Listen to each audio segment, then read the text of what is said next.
حضرت علی رضی اللہ تعالیٰ عنہ نے فرمایا، خود کو ان لوگوں سے آزاد کر دو جنہیں آپ کی قدر نہیں ہے، دینا شروع کر دو، آنا خود ہی شروع ہو جائے گا، عزت بھی اور رزق بھی۔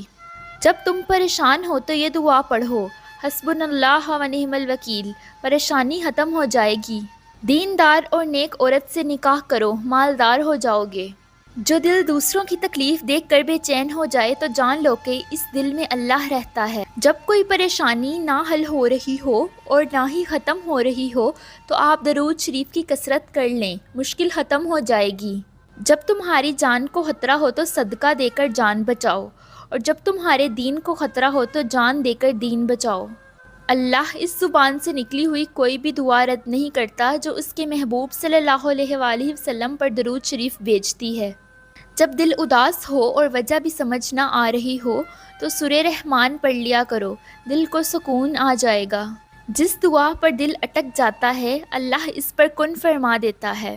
انسان ناراض ہو تو دوبارہ منہ تک نہیں لگاتا، اور وہ رب ناراض ہو تب بھی دن میں 5 بار اپنی طرف بلاتا ہے۔ یہ ہے سچی محبت۔ جس گھر کی خواتین میں سے کسی کا نام فاطمہ ہو، اس گھر میں غریبی داخل نہیں ہوتی۔ منزلیں انہی کو ملتی ہیں جن کے سینے میں جان ہوتی ہے، پروں سے کچھ نہیں ہوتا، حوصلوں سے اڑان ہوتی ہے۔ جب آپ کسی کے راستے میں روشنی کرتے ہیں تو آپ کا اپنا راستہ بھی روشن ہو جاتا ہے۔ مصروفیت، اچھی چیزوں میں خود کو مصروف نہیں کرو گے تو بری چیزوں میں خود ہی مصروف ہو جاؤ گے۔ ہتھوڑے کے آخری وار سے پتھر ٹوٹ جاتا ہے، لیکن اس کا یہ مطلب نہیں کہ پہلے وار بیکار تھے۔ حقیقت بس یہ ہے کہ کامیابی مسلسل کوششوں کا نتیجہ ہوتی ہے۔ 4 لوگوں کی دعائیں جلد قبول ہوتی ہیں۔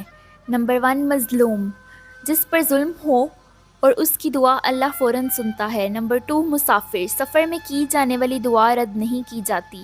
نمبر 3، والدین، ماں یا باپ کی اپنے بچوں کے حق میں دعا بہت مؤثر ہوتی ہے۔ نمبر 4، روزے دار، روزے دار کی دعا خاص طور پر افطار کے وقت جلد قبول ہوتی ہے۔